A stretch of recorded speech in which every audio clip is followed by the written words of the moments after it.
Welcome to a Wednesday edition of Beyond the Arc. I'm John Gonzalez alongside our NBA insider Bill Ryder, and in studio, Ashley Nicole Moss. And yesterday, Ash, the three of us all decided to pick the Wolves. We were confident that they would win that game. And then I said that that would certainly put the kibosh on them. So you gamely took one on behalf of the team and switched your pick to the Mavericks. So thank you for falling on your sword on behalf of Greater Minnesota. You're welcome. Minnesota, thank me later.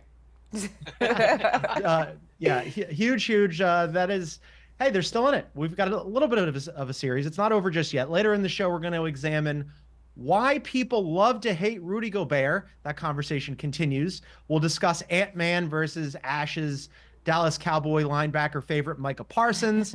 Bronny has decided to stay in the draft, and the Clippers finally signed their man to a big extension.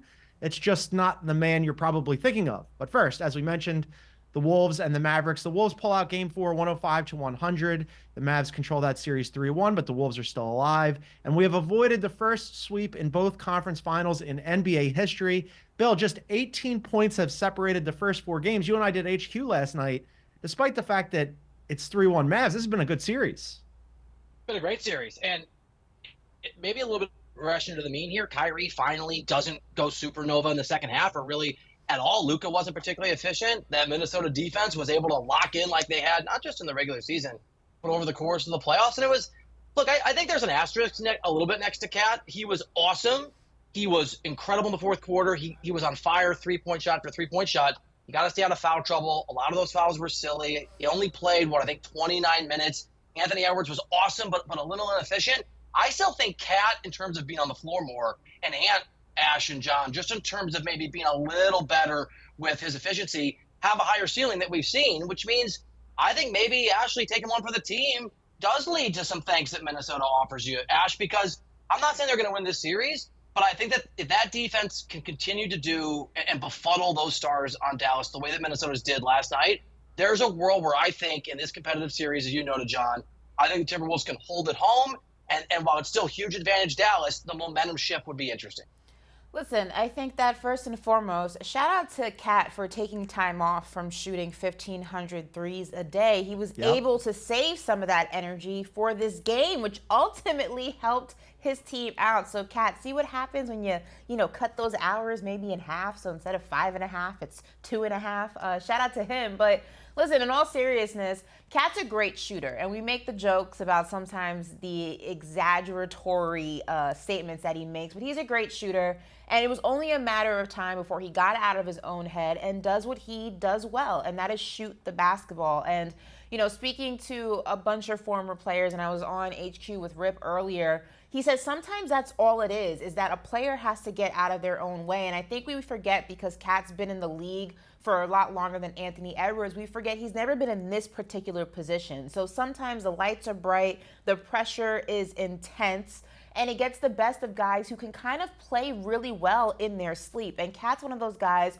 who's super skilled, super efficient when he's not putting the pressure on himself. I think the Wolves also did a great job in putting Edwards on Luka, and McDaniels on Kyrie was giving him just hell all game long, held him to 16 points. Whatever that formula is, they need to stick with that going back to Minnesota. I'm actually on the side of, I think that the Wolves can push this to 6. Now, history says that obviously the Mavs are going to win this series. 154 teams can go ahead and attest to that.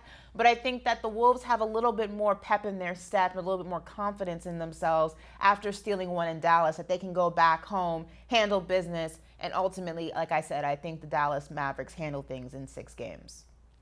Finally looked like the Wolves that we had seen in the first 2 series, because the first 3 games they allowed 108 points, 109 points, 116 points. Last night, the defense was really cooking. As you mentioned, Cat played much better, and I also like that adjustment, Ash, of putting Ant onto Luka. But Ant was very excited to avoid a sweep. Here he is after the game on doing just that.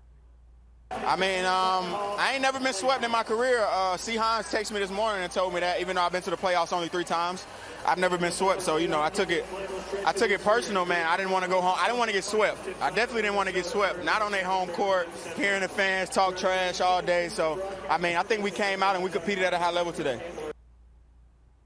Avoid getting swept. I wanted to flag something for you guys because I thought he played really well last night, but he made a critical mistake at the end of the game, and the coaching staff ended up saving him. So Mavs were down 6 with 13 seconds left, and Ant ended up fouling Luka on a three-pointer. So Luka goes to the line, could have been a 4-point play. He misses the free throw, and Rudy, yeah, amazing shot, but he misses the free throw, and Rudy gets the rebound. And two things could have happened there. You expect that they're going to foul Rudy and put Rudy on the foul line. Instead, the second thing happens, which is Chris Finch calls a quick timeout, saves Rudy from going to the line, and ends up drawing up a really beautiful ATO where Kyle Anderson found Nas on a cut to the rim for an easy bucket. And that's the ball game. And like, by contrast to when we were talking about Rick Carlisle in the other series in game 1 failing to call a timeout, full marks to the coaching staff and Chris Finch and Micah Nori for doing that, because that's a game saver.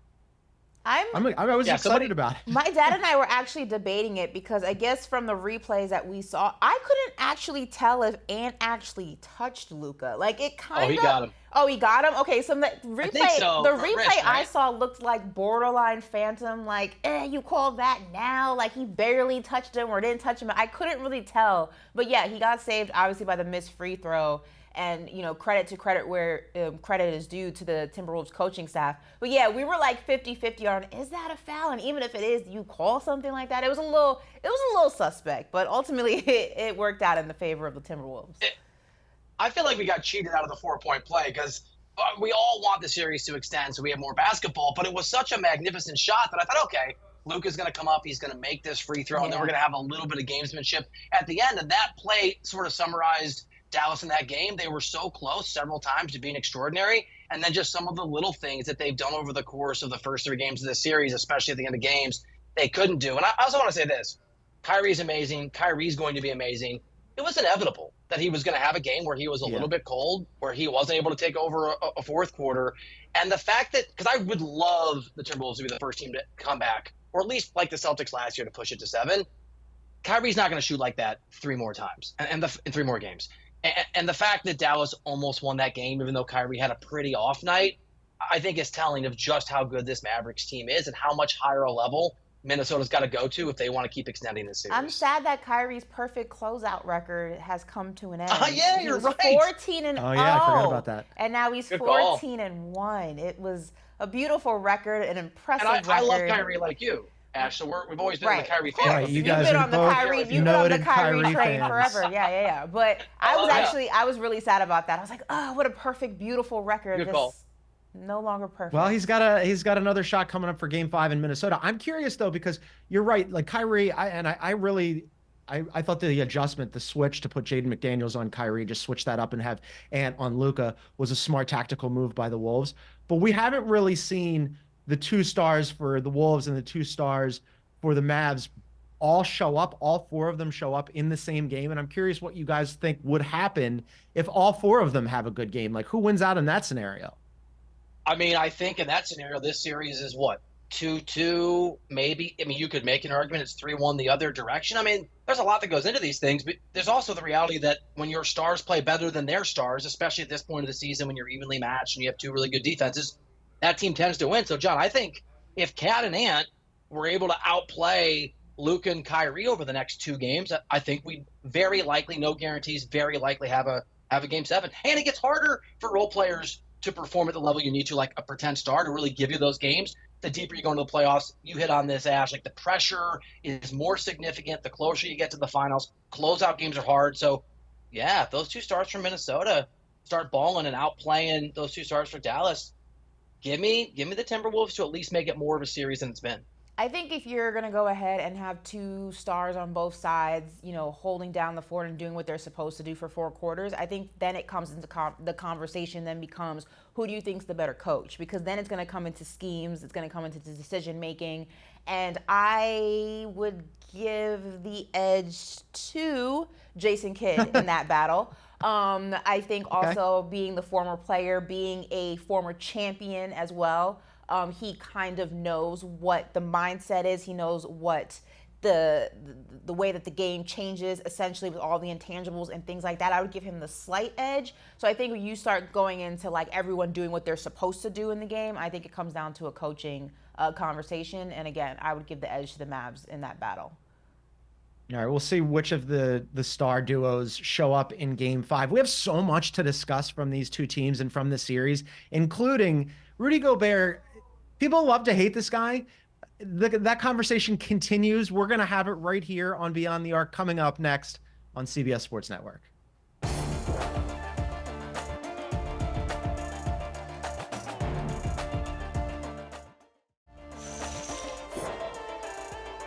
All right, welcome back to Beyond the Arc. John, Ashley, and Bill hanging out here on CBS Sports Network. You can also find us as a podcast. Check us out wherever you get your favorite shows. Please download and subscribe.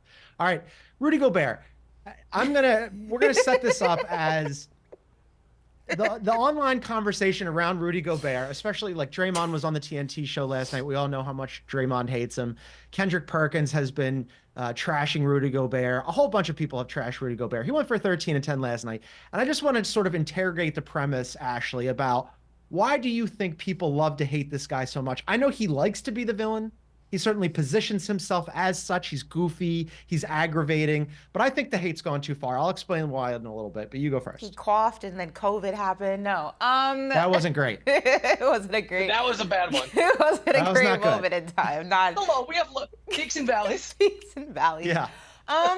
You know what it is? I mean, obviously, I can't speak to the feelings of guys who are his peers and have a different relationship or experience with him outside of who he is as a player. I'm sure there's some truth there. You can't, go ahead and speak on what you don't know. I've spoken to a bunch of players who just are not his biggest fans, not necessarily because of how he plays, just because of who he is. So that's one side of it.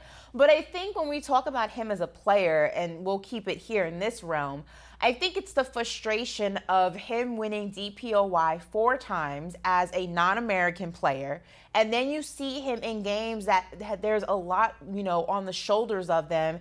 And he's just not any version of what you see in the regular season. And some people may say, well, he's not DPOY because he's this defensive guards 1 through 5 position phenomenally. He's more of what he does in the paint, on the boards, things like that. And that's why he's won the award so many times. But I guess the frustration lies in that we're talking about someone who's won the award 4 times and he just has no offensive bag. His defensive bag sometimes is a little bit up and down, especially in games that matter the most. And on the court, he just comes across clumsy. He's just no finesse to his game whatsoever. And I just think that, people already have this mindset when it comes to European players in the European game. We've heard Kendrick Perkins, and I think Gilbert Arenas have, their thoughts and opinions and put them out there. So I think it's kind of a cluster of all those things together, whether fair or not. I think it's kind of like a snowball jumbled effect of the, enigma that is Rudy Gobert. So people love to hate this guy. Can we address the Kendrick? I'm going to address the Kendrick Perkins thing because Ash, you sent this and it actually pissed me off. Perkins saying that he's going to give up his vote because he voted for Gobert for Defensive Player of the Year, which I did, which most of us did, which if memory serves, even Draymond, who was not the head of the Rudy Gobert fan club, said that he deserved it. And in this situation, this makes Perk a coward. I mean, that's what that is. These votes matter. And they impact legacies, and they impact contracts, and they impact how we see people. And they're not easy. And only, 102, 105 people have a vote. And for Kendrick Perkins to have to actually have an opinion, and yes, it's going to get measured. It's going to get remembered. People are going to bring it up. You just say, oh, I got it wrong. I shouldn't have done it. I'm giving my vote away. That's a coward's move. That is Bush League. You made, I think, the right vote. But what he should actually do, I mean, yes, give it away. Give it to someone who will stand by their opinions and not run at the first sight of other players criticizing the guy you voted for. I think it's ridiculous, but also just learn from it. I would vote for Rudy Gobert again for Defensive Player of the Year. It is a regular season award. It is not a postseason award. It's just like MVP. This is the best defense in the NBA in the regular season. Gobert is the linchpin of that in the regular season.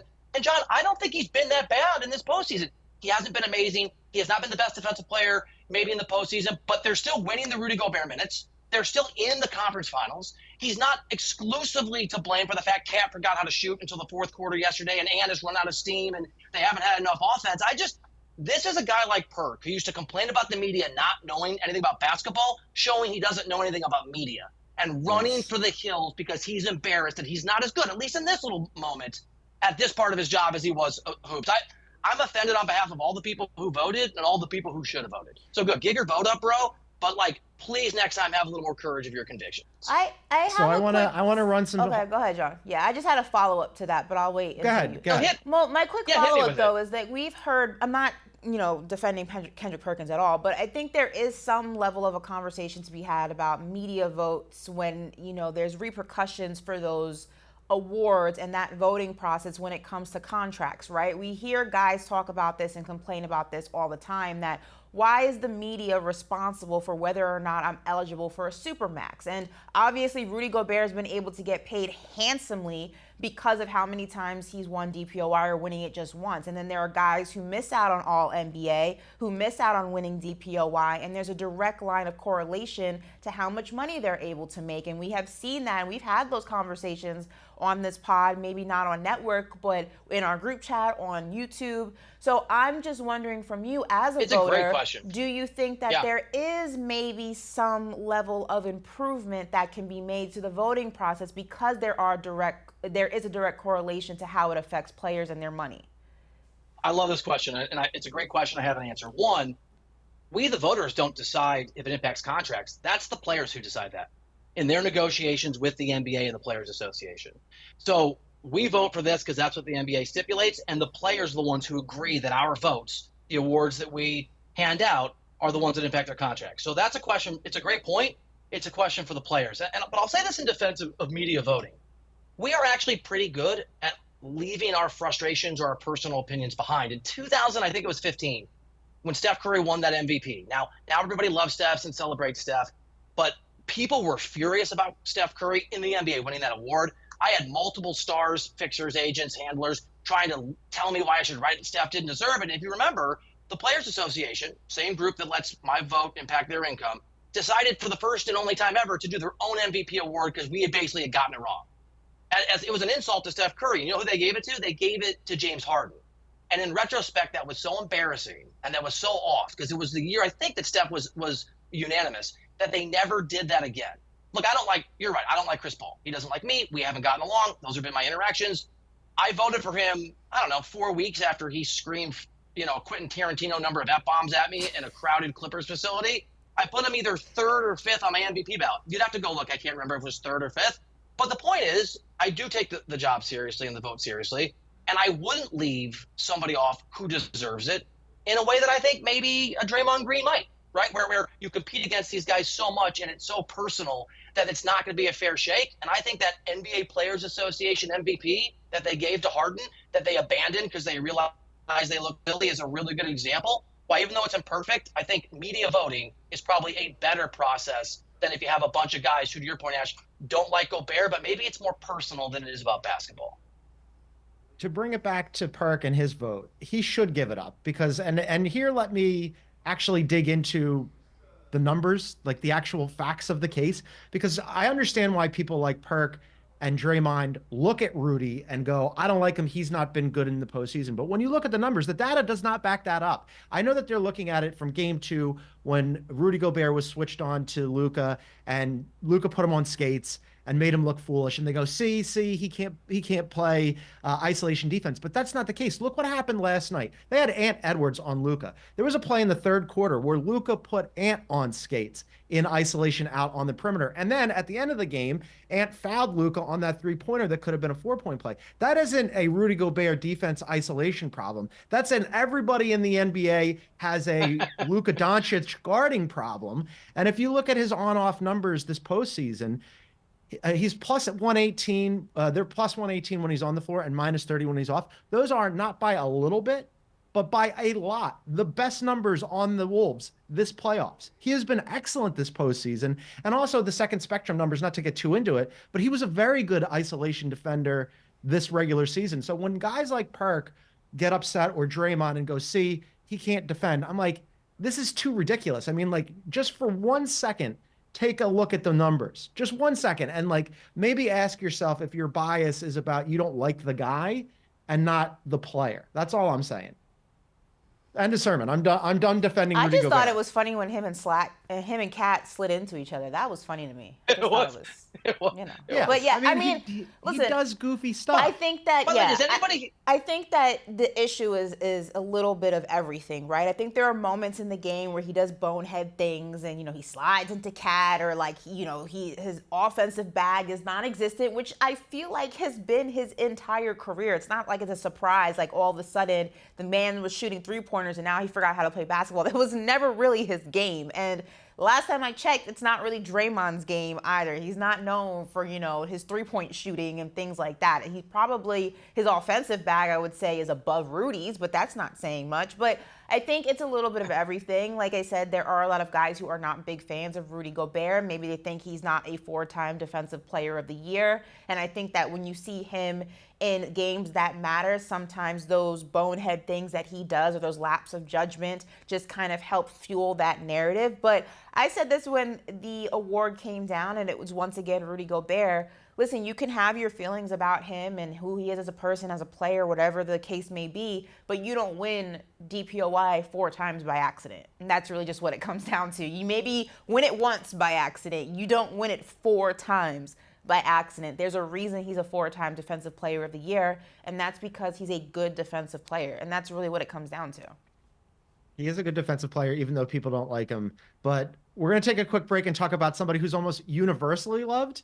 Anthony Edwards made yet another bold prediction, and it has something to do with another team that Ashley likes that I can't stand, the Dallas Cowboys. That's coming up on Beyond the Arc right here on CBS Sports Network.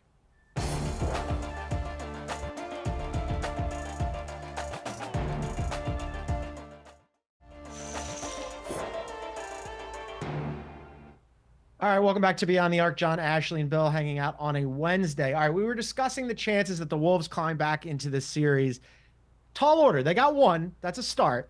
But as Ashley mentioned, 155 teams previously have started out 3-0, and all 155 have won. Now, they did force a Game 5. They're just the 46th team to do that. If they can force a Game 6, they'll be just the 12th team to pull that off. So still long odds, but Anthony Edwards is very confident that he can do that, and he had a little interaction with Micah Parsons about just that.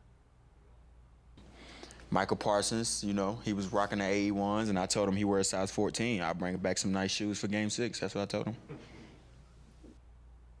So as we mentioned, Ashley is a big Dallas Cowboys fan, and my question for you, Ashley, is did the Dallas Cowboys end up getting their loser stink all over the Mavs last night? Is that what happened? Is that why the Mavs lost? Ooh. It's funny coming from an Eagles fan. You know what I mean? Like, finally won a Super Bowl and now all of a sudden feeling himself. My question for Luke, for Micah, is actually more along the lines of like, what team is it that you root for? Because I've seen him in a Celtics jersey. Mm-hmm. I've seen him in a 76ers jersey. Yep. I have seen him now in a Mavs jersey. And I think I'm missing one. There was one more of a team that he was rocking their jersey. So I just want to know, Micah, like, who's your squad? Pick a team. You're kind of like the Drake of the NBA here. And I need you to just align yourself with one team, one guy. You know what I mean? Like, we can't see you just jumping around. I saw him during the Knicks 76ers series, all 76ered out, and now he's a Mavs fan. Just pick a team, Micah, okay? Pick a team. Man, Drake's had a rough month. You might want to go easy on him, though. I just say, like, Drake's had a tough little stretch, yes. Drake catching another But to answer John's question, no. The Cowboys did not do whatever it is that he's trying to allude that we did, because one Cowboy is not enough to go ahead and do that, although Trayvon Diggs Apparently was also there. No. Yeah, you need Dak there for the stink to really transfer. Yeah, don't put that on us, okay? Football season's coming up. I got enough to worry about. I can't. We're not going to go ahead and, adhere to that narrative. So, no. The answer is no. Go ahead, Bill. Yeah, he was wearing a Luka jersey last night with his AE1s. So some people were giving him heat for that. He did go to Penn State, so I get like kind of, putting on some Philly gear for Sixers games, but I'm with you that he needs Where's to the Boston one come from? I have no idea. He's a weird dude. Gonna Bill, do a summer internship at Harvard? Yeah, come on. yeah, Penn something State's like not really. that for Micah Parsons. It's very strange. What about from the Mavs perspective here? I mean, they're still in the driver's seat, but do we feel like that maybe they took their eye off the prize a little bit here?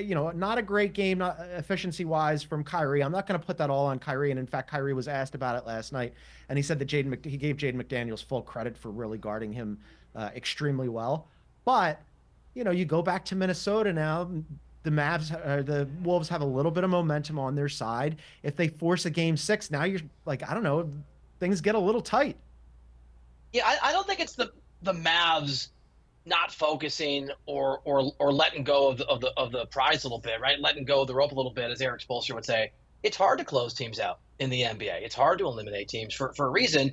And we saw not just McDaniels, but that entire Minnesota team, just a different level of defensive energy and intensity because there's desperation. You don't want to get humiliated. You don't want to get swept, as Anthony Edwards, and we showed earlier in the show, talked about on their home floor.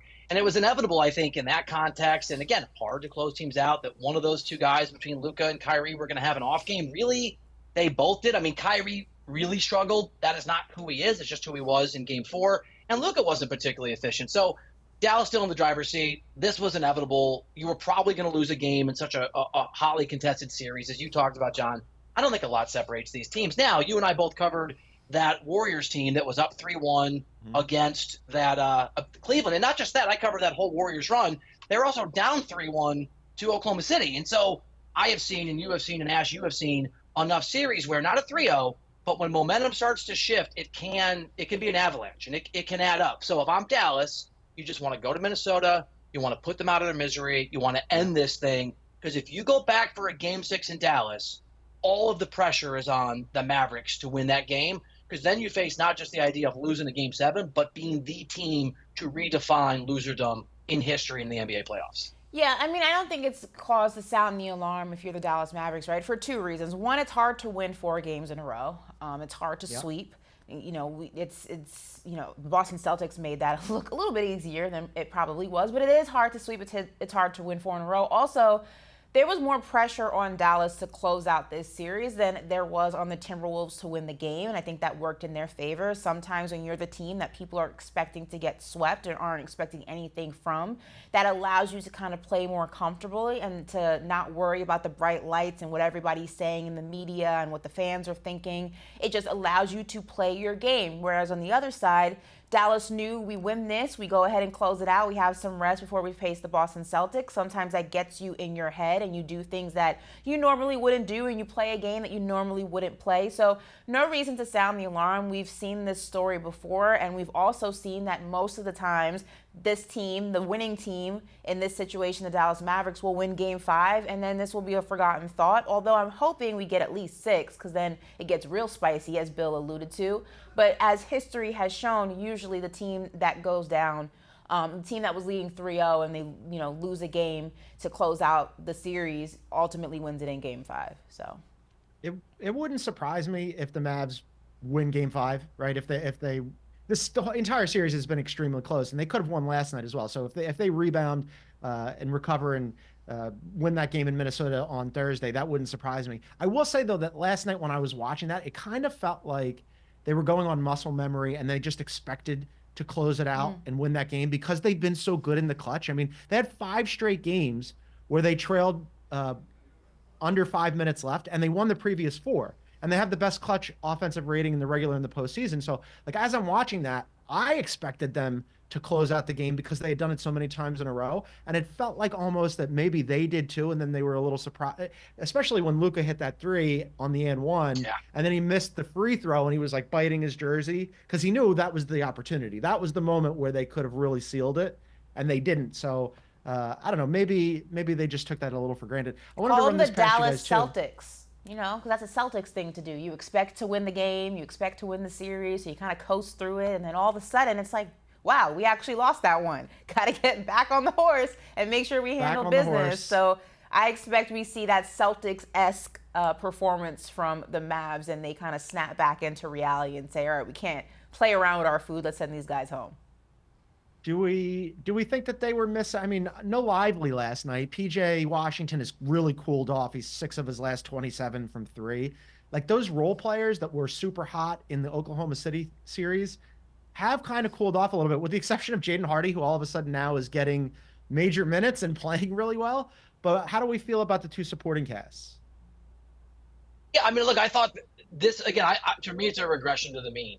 Those guys were not going to play at that level. I think Lively not being there matters, and we've talked about the fact that him along with Gafford, if you just combine their minutes, they've been, and this is not a shot at Rudy Gobert. We just defended Rudy Gobert. But those two guys have been better, to my eye, combined, than Gobert over the course of this series. They've been outstanding for Dallas. So missing Lively is half of that equation. But I think, and I said this earlier, the deeper you get, John, for me, in these things, the more it's about your stars hitting shots or not hitting shots. You can't rely on PJ Washington. You can't rely on Jaden McDaniels, at least offensively. You've got to have the big guys step up and get it done. And to your question earlier, I think there will be a lot of factors, but a big part of the pie chart for me on who wins the next game and whether the series really gets competitive is which of the two superstar duos are more effective going forward. It's superstar time. Yeah, I think the Mavs definitely missed Lively. I've spoken his praises this whole entire postseason, specifically this series. He's been phenomenal on the defensive effort, getting those second and third chance opportunities just on the boards. And I would be surprised if we saw him again in this series. I don't know if you guys caught the glimpse of him on the bench where he was kind of like twisting his neck, and it almost looked like he was like uncomfortable underneath those bright lights. Now, I know that the Mavs came out and said he does not have a concussion, so that's great, but he visibly looked uncomfortable just even sitting there. So I would be very surprised if we saw him in Game 5, which then again, you're on the road. You kind of need all those second and third chance opportunities, and you need that reliability when it comes to the boards, because usually role players do play better at home. So that's the advantage for Minnesota. So I do think that Dallas is going to miss him. But again, we have kind of seen the history of the team that goes up 3-0, gives up a game. They usually bounce back Game 5 and close it out. Not saying that's always the case, but I think that those numbers, those statistics, and history's in the favor of the Dallas Mavericks. And if they can just play their game, and when they're playing all cylinders the way that we have seen with Luka and Kyrie, not only being great as a combo, but being great as an individual, and knowing, look, it doesn't have to just be you guys. And if everybody else holds their weight so that they can go ahead and trust the fact that PJ is going to hit that shot, or we can run the offense through this player, I think it's going to be very hard for Minnesota to beat them. But that's only if they play the way that we've seen the Dallas Mavericks play in Games 1 through 3. I want more of this series. I want this to continue. We're going to have two of us pick the Wolves and one of us fall on the sword again and pick the Mavs so that we can get a Game 6. But I'm really looking forward to Game 5. That is tomorrow night. But today, by the way, was decision day, and it is official. Bronny James is staying in the draft. We're going to get into that next, coming up on Beyond the Arc, right here on CBS Sports Network.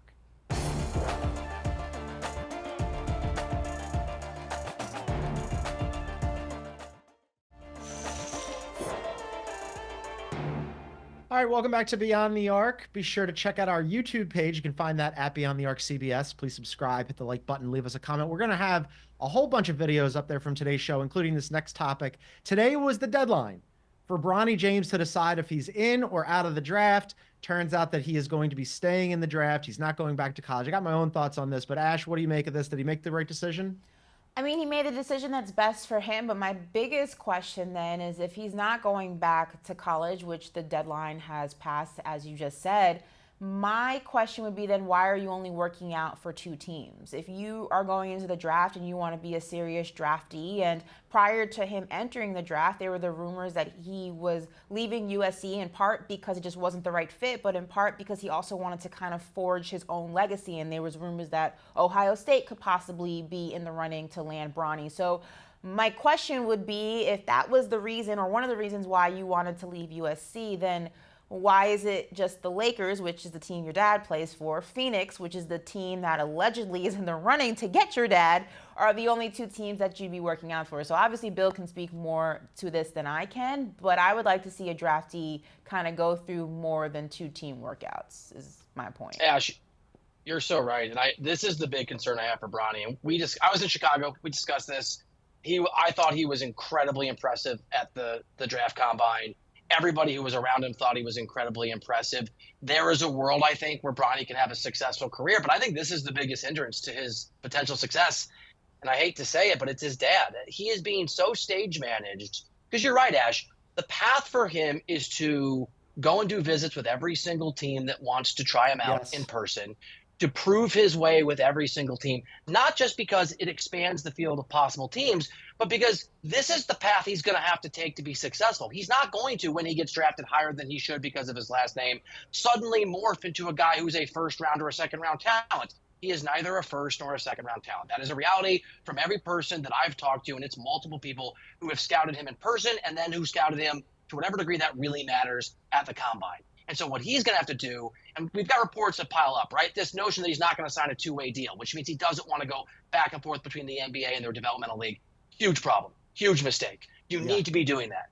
The idea that you belong on an NBA roster is farcical, not because we don't like Bronny. I like Bronny, and I'm rooting for him, but because he is going to be drafted because of his father, but his father ultimately cannot play for him, cannot be the one who develops him, cannot be the one who makes sure that you go to the drudgery of a lower-level team or developmental team. Ash, I think the reason is because LeBron is doing with Bronny what he's done every step of his career. Players that are on his team, whether J.J. Redick, who will be the head coach of the Lakers, is going to be the next head coach, he is controlling everything because he can, and normally that's to the service of what LeBron thinks is best for LeBron, so do it. LeBron, I think, is doing this out of love for his son through Rich Paul, who is LeBron's agent but really his buddy.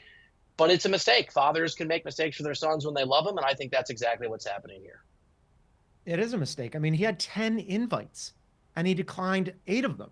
He's only visiting with the Lakers and the Suns. I mean, yeah, if everything's on the level here, if we're just talking about a player who wants to get into the NBA and probably projects as a G League guy unless he can graduate to the actual NBA proper, he should be meeting with all these teams, putting himself through all these workouts and proving that, okay, I had a bad freshman year at USC, but that was circumstance and not who I actually am and who I could one day develop into.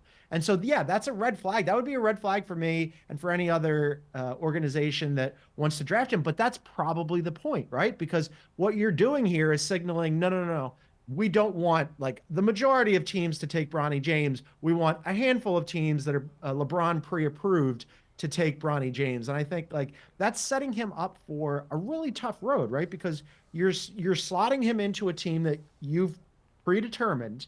And now what happens if he doesn't develop? What happens if he doesn't get to play in the NBA? What happens if, to me, this looks like a Thanasis Antetokounmpo situation where he's in the NBA because of who his brother is, not because he deserves to be in the NBA. Well, What if Dad doesn't show up in Phoenix? Sorry, Ash. I was saying, what if Dad doesn't?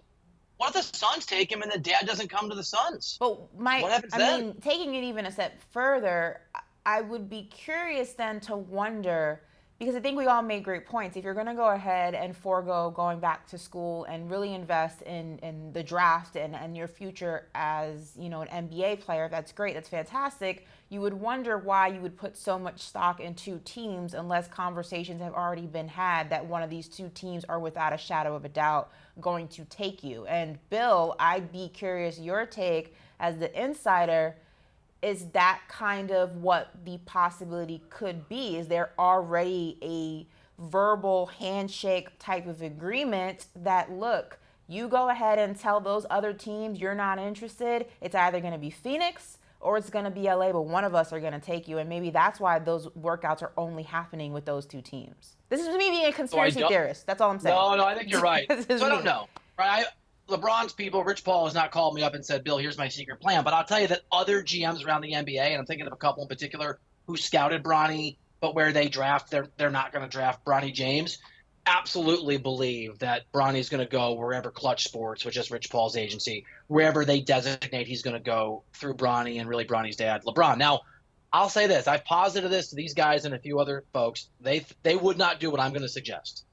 But if I am Sam Presti, who has a lot of picks, maybe not in the first round, out of Phoenix is going to stretch.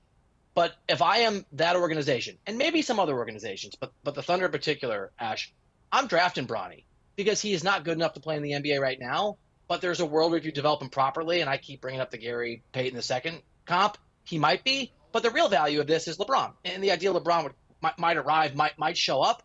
And why not take him? The Thunder have a great history of developing guys. You'll have to go to the G League. That's a part of their deal, as John knows, back and forth.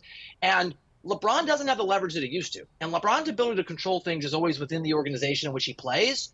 LeBron might be overplaying his hand.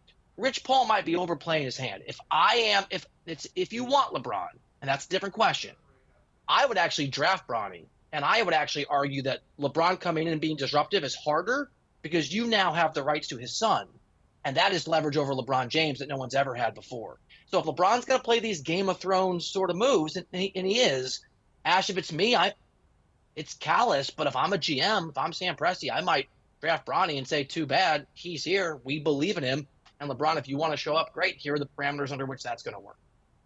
Yeah, that's the whole point. I mean, like, so they're saying, hey, only the Suns and the Lakers are going to draft Bronny. No, I mean, what? Anybody else could draft Bronny, and then what? Bronny doesn't want to play? Like, what is he going to do? You're going to go to China or something? Like, if you get drafted by Oklahoma City, you're going to the G League or you're going to go play in Europe somewhere. Those are your choices. I mean, they can't really micromanage this thing as much as they're signaling, or at least trying to. But I wish the kid well. I think he should have gone back to college, but I wish him well, and I hope it works out for him. All right, we're going to take one more quick break, and we're going to talk about a guy who it definitely worked out for. Ty Lue just got paid. That's coming up on Beyond the Arc right here on CBS Sports Network.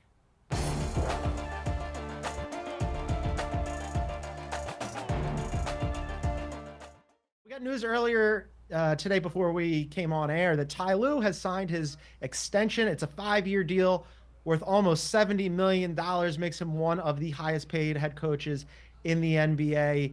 It's a great get for the Clippers, Bill. I mean, they wanted to keep him around. He was rumored maybe that the Lakers might have interest, that the Suns might have interest.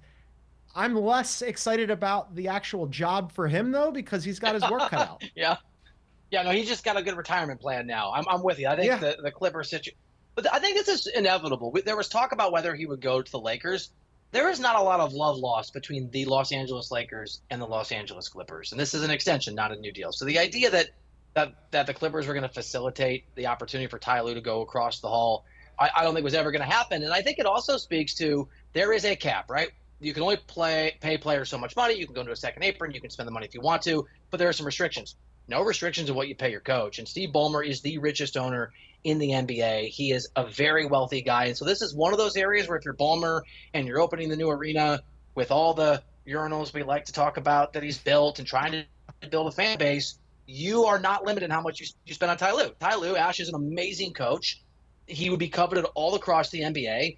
And you're right, John, Ballmer doesn't have the advantage of a particularly compelling basketball project over the next 3 or 4 years.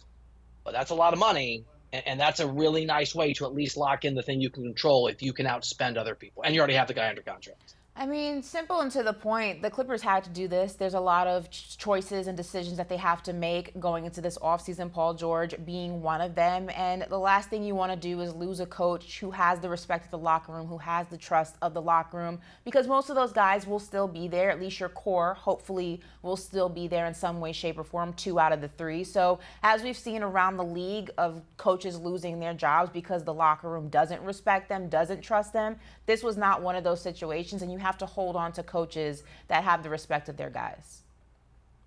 Uphill battle for Ty Lue. They've only won 3 series over the 5 years of the Kawhi Leonard and Paul George experience, but the money will certainly help.